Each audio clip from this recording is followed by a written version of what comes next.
In this video, we're going to be talking about integrity as loyalty to rational principles from Chapter 8 of Leonard Peikoff's book, Objectivism, the Philosophy of Ayn Rand. Stay tuned.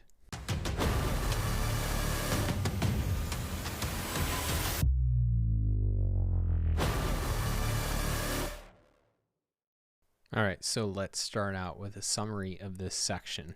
So we begin with the fact that integrity says you can permit no breach between mind and body, or between thought and action. And Leonard observes that we don't flout perceptual knowledge, like people don't jump in front of a bus, but that's not true with conceptual knowledge. And so what we don't do automatically is we don't form and apply principles automatically. And what integrity is singling out is that it's the principle of being principled. And so intellectually, it's that one should actively seek to form principles, and that existentially, it's that one should take that into account when one acts, that you act on the basis of the rational principles you formed, even in the face of temptation. And what we get is that most of the reason that people think integrity is impossible to practice consistently is because they have irrational principles that one can't act consistently on. And in particular, it's that temptation is inherent in any view that's upholding rational principles, because they're in effect saying choose between life, pleasure, happiness, and your principles. But that if your principles are rational, then what you're doing is you're bringing into awareness, like, these are the facts, this is what's actually going to allow me to achieve my life and happiness. And so there's no inherent conflict between what you should do and what you want to do. A major attack on integrity then is the modern cult of compromise, which says that you should surrender moral principles in order not to go to extremes. But principles are inescapable. And so when you surrender a good principle, when you compromise on a good principle, you're embracing an evil principle. And the whole nature of evil is not that it's so powerful that kind of one concession to it allows it to triumph. On the contrary, it's precisely that because the good is powerful and the evil has to parasite on it. The good doesn't need any of the evil, but the evil does need some of the good. And so the power of the good is enormous, but it comes from consistency. To be good is to be consistently good. And that's what's being carved out by the virtue of integrity. And what we have in our culture then is a false alternative that's been offered to us between this idea that, well, religion has had a monopoly on principles, and to be principled is to embrace things that are against life, that are impractical, that you can't do consistently. And then a rejection of that rejects not the dogmas of religion, but principles as such, and says, no, you need to be pragmatic. You need to live by the seat of your pants. We should be skeptical of any abstraction. We should be skeptical of any principle.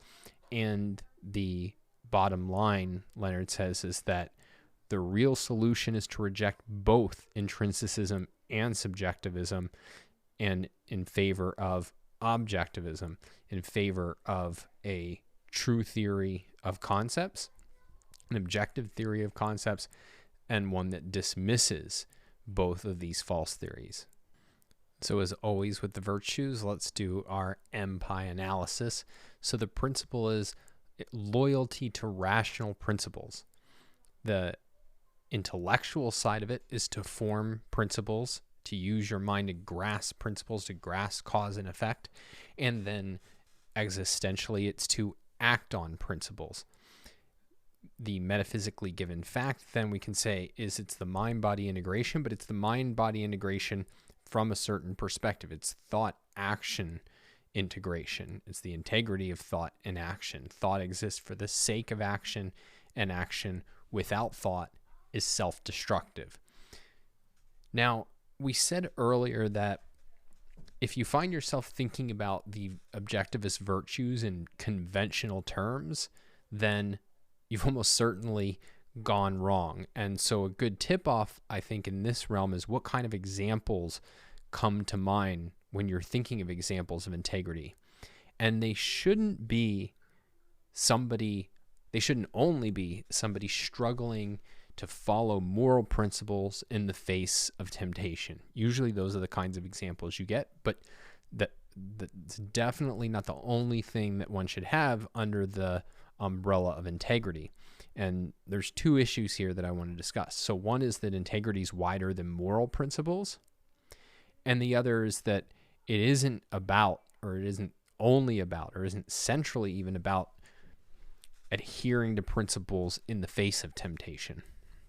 So let's start out with integrity is wider than moral principles. Why is integrity an issue? Because if you think objectivism says the good is what's in your self-interest, and then why do we need to be making a big deal about, well, do what's in your self-interest?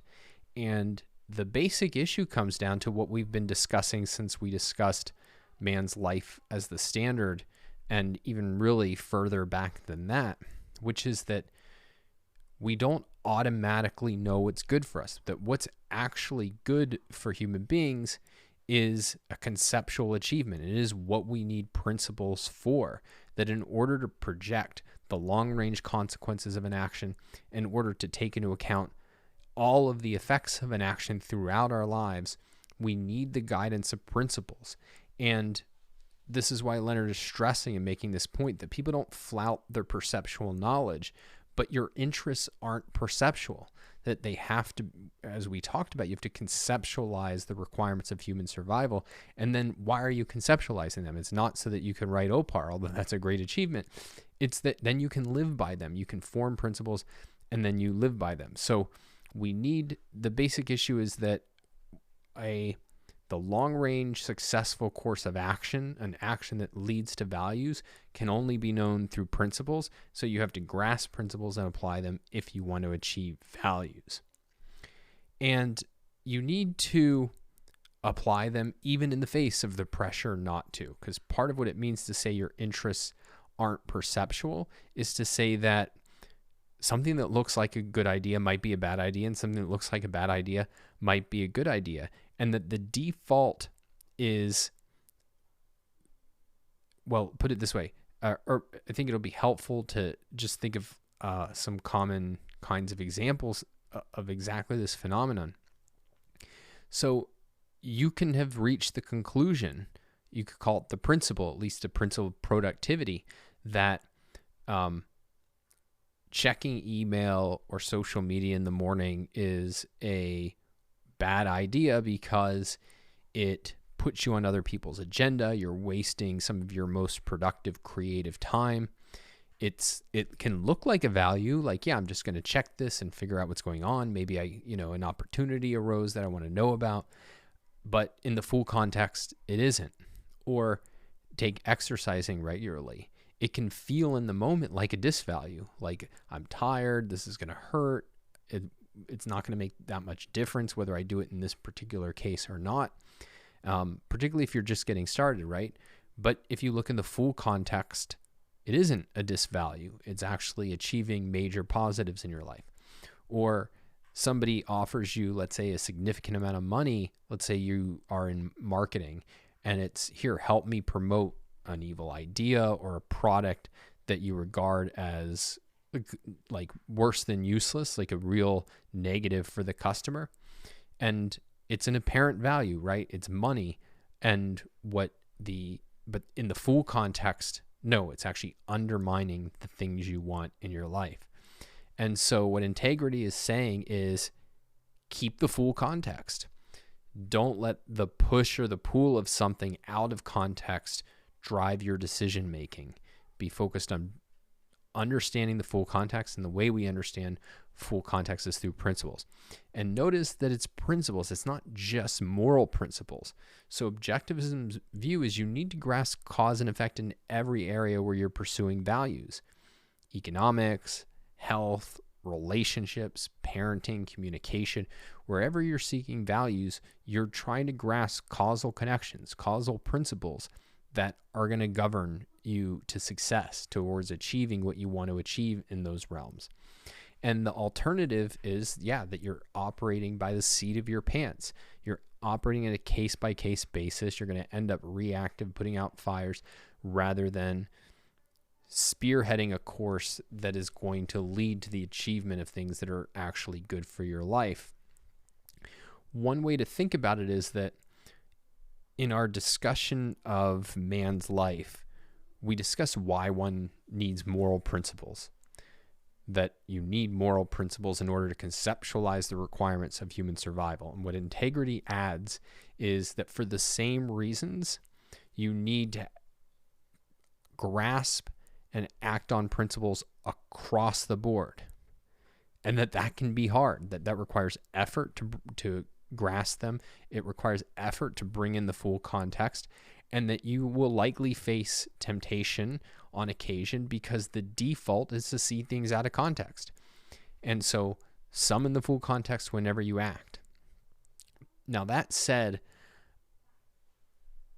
to go to the next point that I wanted to mention, that integrity is not essentially or primarily an issue of adhering to your principles in the face of temptation. So I want to elaborate a little bit on that. So integrity, we said, it says that the path to values is through principles. And the way to think about temptation, I think, is that you have an apparent clash between values and principles, and the issue is not to resist temptation, but to resolve the clash.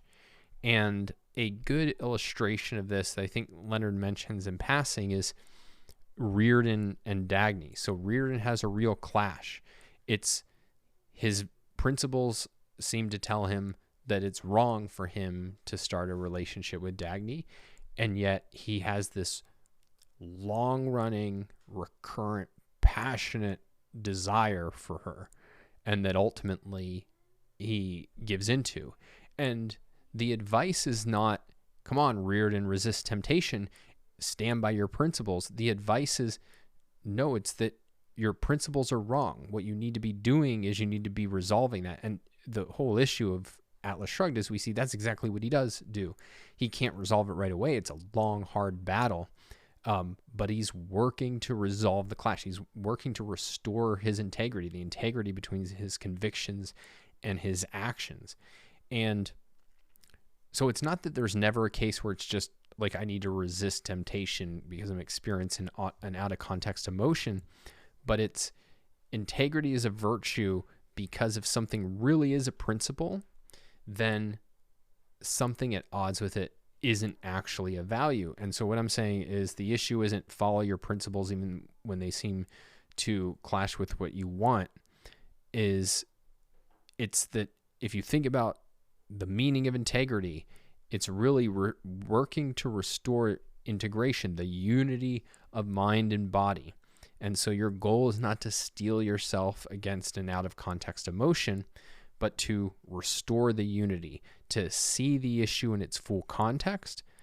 And part of the issue in its full context is coming to grips with, is this really a value in the full context, or is it not? Or to look at it the other way, is my principle really a principle, and does it really apply this way or not? So do I have a wrong principle? Am I applying it in the wrong way? It's that you're resolving this clash. That's what you're striving to do, not by default siding with one or the other. And so often this will mean exerting the effort to make your conceptual knowledge real, to see an issue in its full context.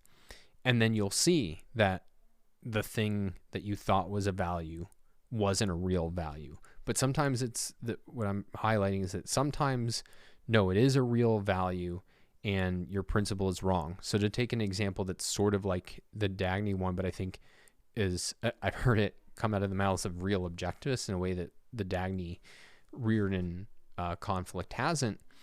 There's a view that some particularly younger objectivists will hold, that something like, well, it's only moral to have sex with my ideal partner, right? So it's until I meet, the perfect love of my life that I'm committed to marrying, my philosophy tells me that sex is wrong. And in that kind of case, it's no, that's precisely where you'd think, yeah, that's not the right principle, and certainly not the objectivist perspective that they're taking there. Or you could think, I'm on a diet and I have vowed not to have dessert or cake, but you know what? For my birthday, my kid surprised me and baked a cake, and now she's staring at me with big puppy dog eyes. And then it's, all right, what am I supposed to do here? And one thing you might think of is maybe I got the principle formulated wrong. Maybe it's not never eat treats, but I need some more sophisticated formulation that in effect allows me to make decisions such that I'm able to enjoy the occasional special treat without compromising my health goals or my weight goals. And I'm not necessarily coming out in favor of exactly what the right health principle is, but the point is you want to formulate it in a way that's really leading you to values, that's actually a principle that is going to get you what is genuinely good for you in the holistic sense in which objectivism thinks about the issue of what's good for you. I do want to add a word on the issue of temptation. Well, here's how Leonard puts it. He says, a rational man may be tempted to take a wrong action by an out-of-context emotion. This is in no way immoral, so long as the individual does not act on the emotion, but looks at reality and summons the full context to consciousness, thereby reclaiming his knowledge of the action's harmful consequences. When a rational man thus reasserts the facts, the temptation vanishes, assuming he holds no subconscious contradiction in the issue. So I think that's profoundly important and profoundly insightful, but I think there's a little bit more than I'm comfortable with packed into that parenthetical.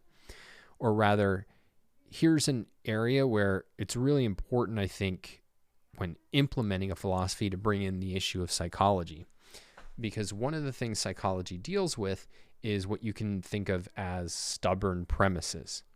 So if you take any form of obsessive compulsive behavior, and I don't just mean like OCD as a diagnosis, but there's many kind of more subtle forms, or even take OCD, you can have obsessive thoughts that basically that you experience as, if I don't perform some ritual, like I need to touch a doorknob 3 times every time I enter or exit a room, something really bad is going to happen to me or somebody that I care about.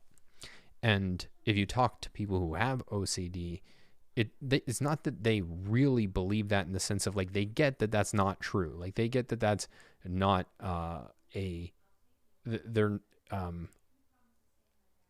they can get the way in which their behavior's not reasonable. And yet the emotional experience, that knowledge rather, no matter how much they bring it to the forefront of their mind, it doesn't change their experience that if I don't do this, I'm going to be overwhelmed by anxiety and disaster is going to befall me. And so it's similar, you can think, to addiction.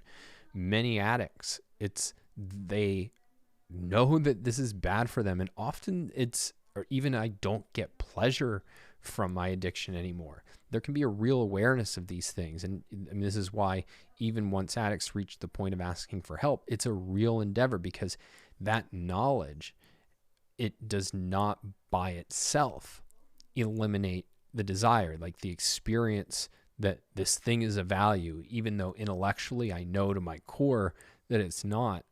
That's a persistent, stubborn premise. And so the principle Leonard lays out is still true, that your goal is, and the principle of integrity is still right, that your goal is to restore unity between mind and body, between principles and values. But how to do that is not easy, and it's not the same as what an otherwise psychologically healthy person has to do when he experiences an out-of-context temptation.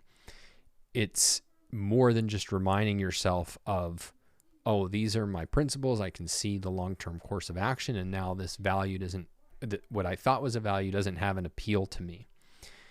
If you struggle with like these sorts of psychological issues, I mean, my basic view is that it's not you shouldn't see them primarily as moral issues. Like, there can be moral failings involved in various ways, often as kind of reinforcements or protection. So if you think about the addict, you could have a person who like is otherwise honest, but in conjunction with, engaging or protecting their addiction, they'll lie in ways that they wouldn't lie otherwise. And like, that's a problem. But what you should think about these struggles with is more as these are psychological challenges, and what integrity demands is not just resist, damn you. What integrity says is learn and implement the principles, the relevant principles of psychology. And often that means see a damn psychologist. It's so I think just to state it again, because this is a really important point, that, what morality demands, I think, in cases like that, where you're struggling with a real psychological challenge, is integrity says, all right, set as your goal restoring unity to the extent that's possible. And then the course of action is not kind of like blind resistance or even just like some form of willpower. That's not the right way to think about it. It's a commitment to gain the psychological knowledge that allows me to cope with a psychological challenge. So it's the principles you're looking for are not primarily going to be moral principles. It's primarily going to be psychological principles. And so that's how I think about the issue of temptation. Some thoughts on compromise. So from the objectivist perspective, we get that we reject compromise on moral principles. And that's to be contrasted with compromise, on a concrete, where there's agreement on a principle. And that, the kind of quintessential example of that is you and I are bargaining over the price of a car that you want to sell me. And the issue with compromising on principles, so we talked about principles are grasps of cause and effect. And what a person who's compromising on a principle is actually doing is, in effect, trying to exempt themselves from cause and effect. They're trying to say, no, I'm able to get away without experiencing the effects of the causes I'm enacting, or trying to get effects without enacting the relevant causes. And so it's an escape from cause and effect, or it's a pretense that you can escape from cause and effect. And notice that that's why objectivism does not have a problem with compromising within a moral principle, because there's no issue of trying to escape cause and effect. Like, if we're bargaining about a car, like, I'm committed to paying the price that you're willing to sell it for, or us going our separate ways. But there's no issue of trying to escape cause and effect. And so there's no problem of compromise there. But now there's a deeper analysis that Leonard gives that I think is really profound, really important, and yet I think often misunderstood. And that is, you could put it this way, principles are inescapable. And so what a compromiser is really doing isn't rejecting principles or making exceptions to a principle. It's that he's acting on a different principle. And the way to think about this is that he has grounds for why he is compromising in a given instance. So if a person says, yeah, I'm going to be independent, except for sometimes when an issue is really controversial, I'm going to do what the group thinks is right. Well, that's his grounds. His grounds for his actions are, whenever there's an issue that the group thinks is right, that reaches a certain level of importance, then that's what I'm going to do. Or if you think about the judge that Leonard talks about, he has grounds for why he's going to engage in favoritism. It's because, well, the bosses want a particular outcome in a particular instance. And so objectivism's view is that when you're compromising in favor of an evil principle, what you're really doing is saying those grounds rule. And so if you take, be independent, but conform on highly controversial issues, that your grounds are that I'm going to act in accordance with conformity.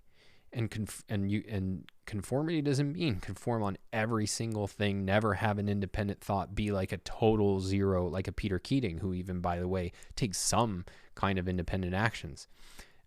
Or it's be just unless there's favoritism.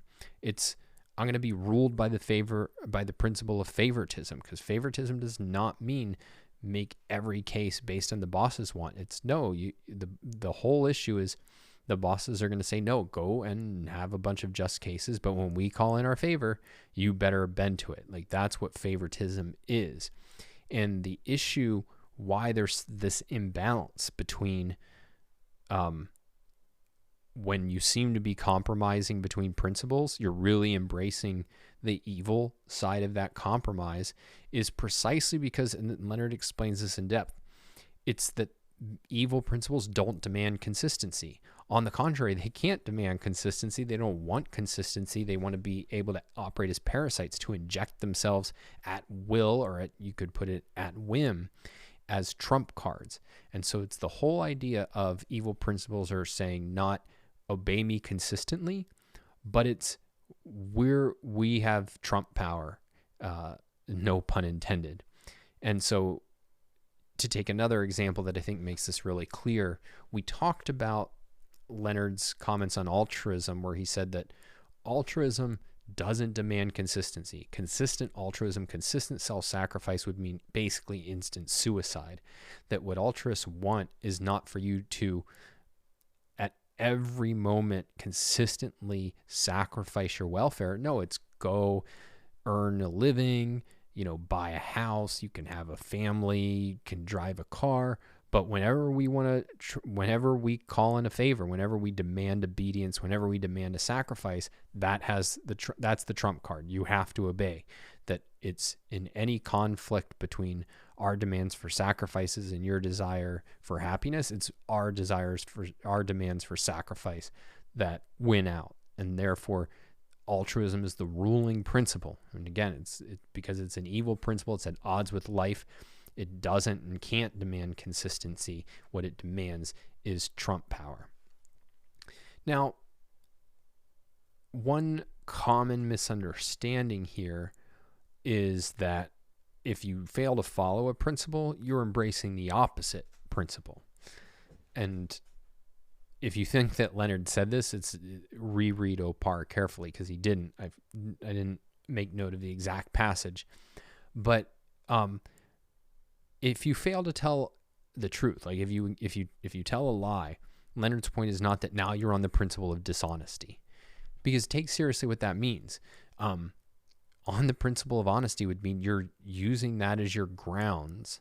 Like I'm governing my choices by the goal of dishonesty. And so, yeah, for a pathological liar, that might be true, but I mean, that's super rare.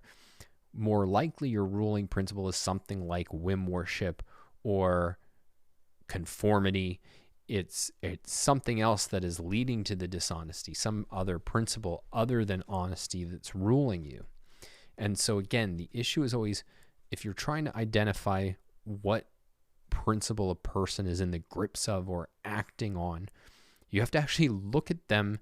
And in particular, as we've indicated, you're looking at the grounds, usually implicit, on which they took that action, in which they took the action that is either appears as, or they're even claiming is just a compromise on a rational moral principle. And so it's even possible for a person to, let's say, tell a lie and not to be rejecting the principle of honesty. So if you take white lies, for instance, it's possible for a person to just not understand the issue. As we'll see when we get to honesty in the next section, from the objectivist perspective, if you really get what the principle is, that it's a rejection of unreality, then you see white lies are just a form of faking reality. But that can be tricky to see. And so a person can, I think, very easily engage in white lies and not see that there's a real moral issue here. And so you wouldn't say, oh, well, they're rejecting the principle of honesty. Or even take something that is not a kind of 100% error of knowledge in the same way, but take a really trivial lie. So a wife goes to the grocery store. She has something she's supposed to buy for her husband. She doesn't see it there. And when she gets home, he says, well, did you ask anybody if they had it? And she goes, yeah, they said they didn't have it. And that's not true. She just didn't look and, maybe wanted to avoid an argument or whatever. That is not the kind of thing where you'd say, oh, she's rejected the principle of honesty. And not that itself. We're talking about like a characteristically honest person. And usually, it's dumb. You don't do that. But it doesn't mean that she's embraced an evil principle of whim worship or anything like that. A principle, remember, it's a fundamental governing your action, your thought and your action over time. It has to really be bearing in your choices. It has to be something characteristic about you. And so and what often happens is people who tell those kind of like spontaneous, like minor lies, often it will be, they'll catch themselves later and even, come back to their spouse and say, yeah, I don't know why I said that. I didn't ask anybody. I guess I was just trying to avoid a fight. And like that is not what we're talking about. What we're talking about is somebody who's driven by a contrary principle, that they're actually rejecting honesty in favor of something else, that there's grounds that they recognize in some form as coming above honesty. And it's not an issue, though quantity isn't irrelevant, it's not an issue of quantity, because there are some actions that are so wicked that even a single instance reflects a certain kind of character that you would be able to kind of commit that immorality. So, if you take to just take a, real life example, somebody who like cheats on their spouse and doesn't tell them right away, like, all right, now you're talking about something where even that single action reflects, no, I'm not treating honesty as a principle. I've embraced some other grounds that are acting as a trump card for my behavior. And this is how Leonard puts this point that I think is a really memorable, eloquent paragraph. He says, the power of the good is enormous, but depends on its consistency. That is why the good has to be an issue of all or nothing, black or white, and why evil has to be partial, occasional, gray. Observe that a liar in common parlance is not a man who always conscientiously tells falsehoods. There is no such creature. For the term to apply to a person, a few whoppers on his part is enough. Just as a hypocrite is not a man who scrupulously betrays every idea he holds, just as a burglar is not a man who steals every item of property he sees, just as a person is a killer if he respects human life 99.9% of the time and hires himself out to the mafia as an executioner only now and then. And then he goes on to say, to be evil only sometimes is to be evil. To be good is to be good all of the time, i.e. as a matter of consistent, unbreached principle. And you might think there's a certain conflict between what I just said and Leonard's quote, but he chooses his words carefully. It's to be evil only sometimes is to be evil. It's not like one kind of minor trivial immorality and now you're Hitler. But by the same token, to be good is not to settle for even a little bit of the bad. It's that what morality is saying is that you need to strive to learn more and more about what's moral, not just settling for, I didn't know white lies were, really how to think about them as part of the virtue of honesty. No, it's I want to learn about that. I'm glad that I know that white lies are detrimental in the same way that other lies are. So you're striving to learn more and more about morality. You're striving to be consistent with it. And if you do fail in a given instance, that you try to correct it. And I think integrity allows us to see what it means to correct it. It's that you're striving to restore unity between your thought and your action. And so part of what that means is to do exactly what the moral compromiser strives not to do, which is you embrace causality. It's you try to say, no, I'm not going to seek effects without causes or causes without effects. And this is why, like, when we get to justice, we'll talk more about that. But in the realm of forgiveness, it's from the perspective of justice. You're willing to forgive a person in part. They have to provide restitution. But if you think about it from the perspective not of forgiveness, but as redemption, it's the person who's seeking redemption, who's trying to achieve unity in thought and action. Part of them is forswearing, no, I don't want causes without effects and effects without causes anymore. So it's like, I want to give restitution because I don't want to, quote, profit from my immorality. So another way to put this is, I'm accepting full responsibility for the consequences of my actions. I want nothing more, nothing less than I deserve. I'm committed to the virtue of integrity. So then let's end with a few thoughts on cultivating integrity. And I just have a couple on this one. And just as a general point, I'm really interested in anybody who's listening. I'm interested in your thoughts on how to cultivate any of these virtues. I think there's just so much room for really providing a lot of guidance to people on how to make these part of your life. But I'll start with one mistake I think people make is that to practice integrity is just to bring in the abstraction, like name the principle and say, okay, obey this. But we have to remember that a principle, if it's really a principle in your mind, is a condensation of a wealth of knowledge.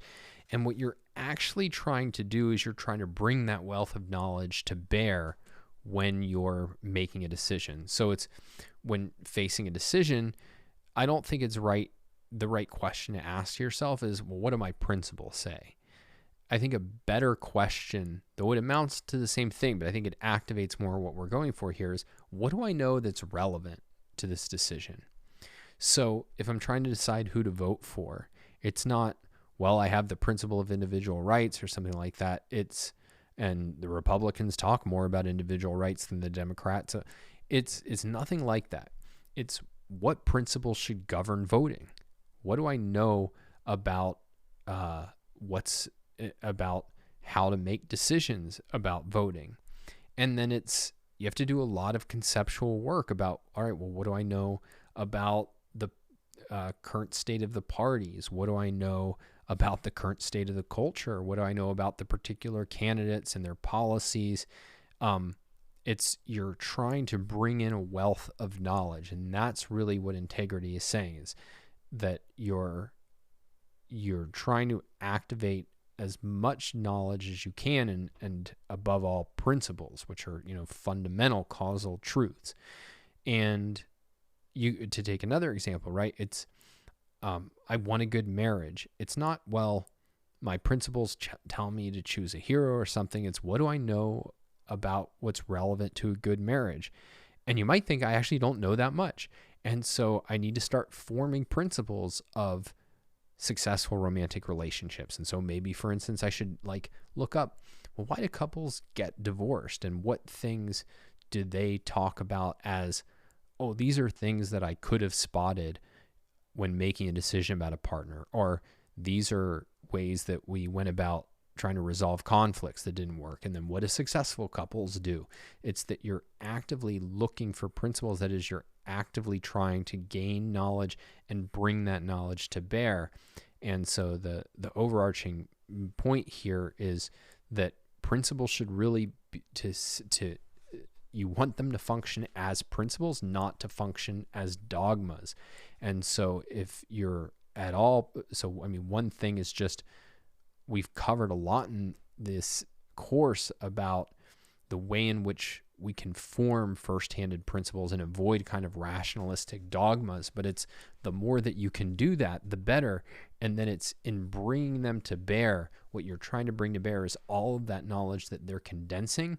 And more broadly, what you're trying to do is bring your conceptual knowledge to bear on the kinds of decisions that you're making, and that will often involve a lot of thought. It's not automatic that you can just read off what is the right decision from a principle. It's not just okay, I have to make a decision. My principle is honesty. Honesty says don't fake reality.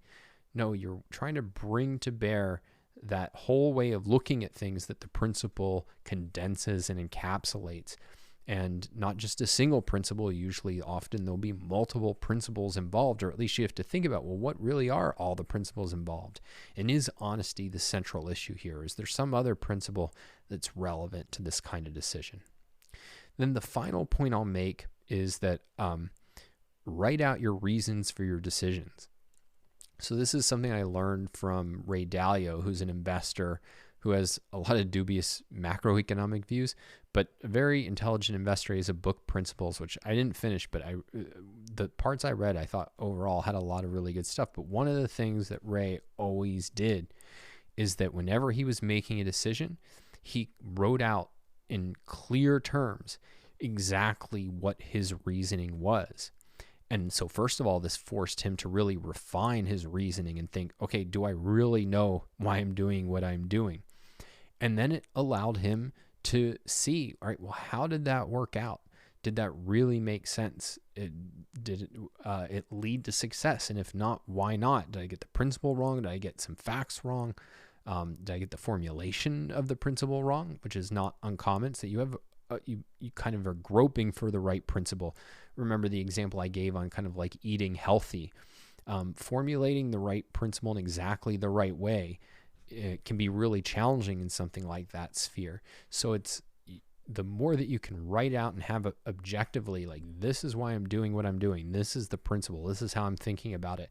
It gives you a real power to refine your thinking over time and better practice the method of integrity. And then precisely because integrity is about bringing your conceptual knowledge to bear, by writing it down, you're necessarily on the track of bringing your knowledge to bear, and it becomes much harder to, let's say, continue with temptation if the full context is right there on the page in front of you, rather than just kind of like vaguely bouncing around your head.